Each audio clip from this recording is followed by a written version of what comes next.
নমস্কার বন্ধুরা, আবার একটা নতুন রেসিপি নিয়ে চলে এসেছি। বাড়িতে কিছু না থাকলেও ফ্রিজে আমাদের ডিম থাকে, সেই ডিমটাকেই আমরা মাঝে সাঝেই খুব টেস্টি করে রান্না করি। চলো কিভাবে কি করলাম সেই ডিমটাকে দিয়ে সেটাই দেখিয়ে দিই। আজকে বাটার এগ রেসিপি দেখাবো, একটু অন্যরকমভাবে।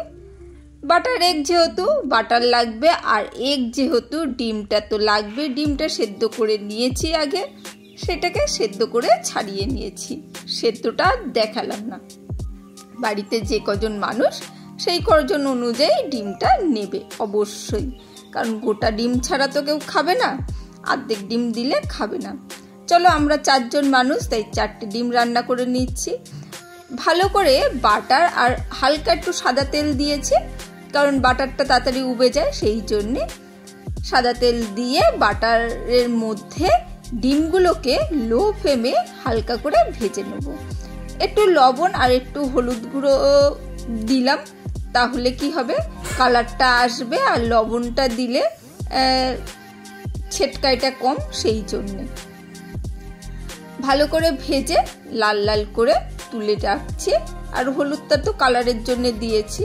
আর এইখানে কিছু গরম মশলা নিয়ে নিয়েছি, দারচিনি, ছোট এলাচ, লবঙ্গ, গোলমরিচ, আর ছিল শুকনো লঙ্কা 2খানা। সেটা সেই বাটারের ওপরে দিয়ে দিলাম, হালকা করে ভেজে নিচ্ছি।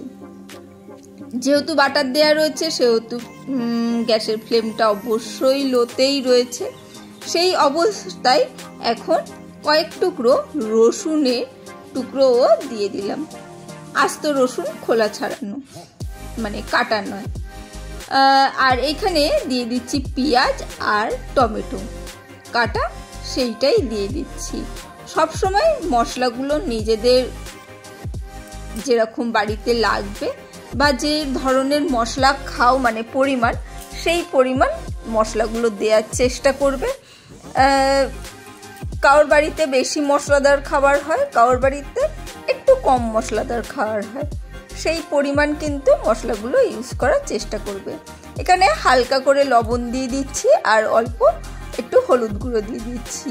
বাটারে লবণ রয়েছে, সেই লবণত্ব ভাতটা একটু খেয়াল রাখবে। এখানে কাশ্মীরি লঙ্কার গুঁড়ো, জিরের গুঁড়ো, ধনের গুঁড়ো সেটাও দিয়ে দিলাম, আর 4 টুকরো কাজু বাদাম দিয়ে দিলাম। অবশ্যই কিন্তু কাজু বাদামটা লাগবে। কাজু বাদাম দিয়ে ভালো করে নাড়াচাড়া করে নিচ্ছি। এখন যেহেতু মশলাগুলো সব দেয়া হয়ে গেছে, এখন গ্যাসের ফ্লেমটা একটু মিডিয়াম করে নিলাম।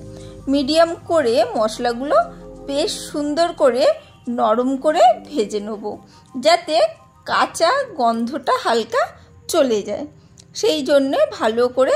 আর জল জল ভাবটাও কমে যায় এবং মশলাটা একটু কমে আসে, সেই পর্যন্ত আমরা কিন্তু ভেজে নেব।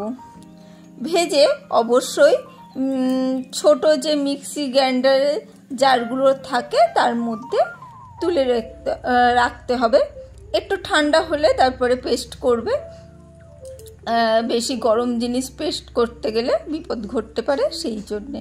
এবারে সবটাই তুলে নিয়েছি। এবার ওই কড়ার মধ্যে আমি কিছুটা দুধ নিয়ে নিচ্ছি, ওই 200 গ্রাম মতন লিকুইড দুধ নিয়ে ভালো করে ফুটিয়ে গরম করে নিচ্ছি।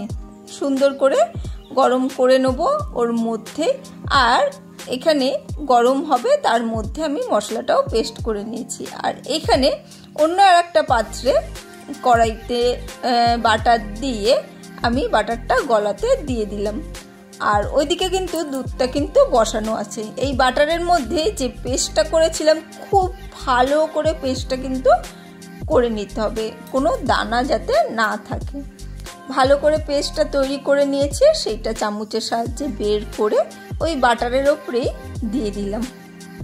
সুন্দরভাবে দিয়ে দিতে হবে, দিয়ে মশলাটাকে কষতে হবে। আর এই পর্যন্ত যারা সঙ্গে রয়েছে, নিশ্চয়ই রেসিপিটা দেখার জন্যে খুব ইন্টারেস্টিং রয়েছে, সেই জন্যেই অবশ্যই যারা নতুন দেখছো তারা চ্যানেলটাকে সাবস্ক্রাইব করে দিও। আর যারা পুরনো বন্ধু, যদি লাইক দিতে ভুলে যাও তারা অবশ্যই লাইকটা দিয়ে একটা কমেন্ট করে জানিও রেসিপিটা কেমন লাগলো। আর নতুন বন্ধুরাও অবশ্যই কমেন্ট করে জানিও নতুন বন্ধু হলে।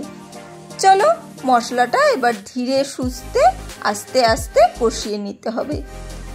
লো ফ্লেমে রেখে দিয়েছি আপাতত, কারণ ওই যে বাটার দিয়েছিলাম সেই জন্যে। হালকা করে সুন্দরভাবে কষিয়ে নিতে হবে যাতে মশলার স্বাদটা আরও সুন্দর করে বেড়ে ওঠে। মশলাটা মানে ভাজাই রয়েছে, সেহেতু কাঁচা গন্ধ সেরকম নেই, কিন্তু একসাথে যেহেতু পেস্ট হয়েছে সেহেতু হালকা করে সুন্দর করে মশলাটা সুন্দরভাবে কষিয়ে নিতে হবে।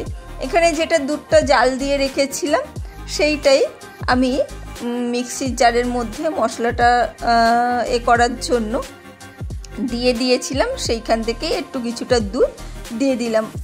দুধ যেহেতু জানোই জাল দেওয়া হয়েছে, গরমই আছে, সেই গরম দুধটাই আমি এর মধ্যে দিয়ে দিলাম। একটা দেখো কি সুন্দর অলরেডি ক্রিমি এবং একটা সুন্দর কিন্তু একটা মানে জেল্লাদার কিন্তু তরকারিটা চলে এসেছে, কালারটা সুন্দর একটা কালার চলে এসেছে। এইভাবেই হালকা করে নাড়িয়ে নিলাম, মশলাটা মানে মিশিয়ে নিলাম। এবারে একটু লবণটা চেক করে নিলাম যে ঠিকঠাক আছে কি। এই পর্যায়ে দেখলাম লবণটা একটু কম আছে, তাই একটু লবণ দিলাম আর হালকা একটু চিনি দিলাম, খুব সামান্য, মানে টেস্টটা ব্যালেন্স করার জন্য।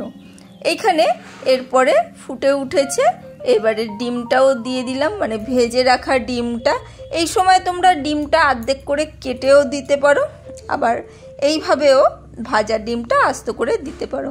আর ডিমগুলো যেহেতু চেরা রয়েছে ডিমের মধ্যে, মশলাটা কিন্তু খুব সুন্দরভাবে ঢুকে যাবে। এইভাবে নাড়াচাড়া করে লাস্টে হালকা একটু গরম মশলা গুঁড়ো, খুব সামান্য হালকা একটু গরম মশলা গুঁড়ো ওপর থেকে ছড়িয়ে দেবে। বেশ সুন্দর একটা রেসিপি তৈরি হয়ে গেল। এখানে নামানোর আগে বা নামানোর পরে একটু বাটার, সামান্য বাটার দিয়ে দিতে পারো, তাতে কি হবে দেখতে আরো সুন্দর হয়ে যাবে। চলো আজকের জন্য টাটা, বাই বাই, আবার দেখা হবে অন্য কোনো দিন।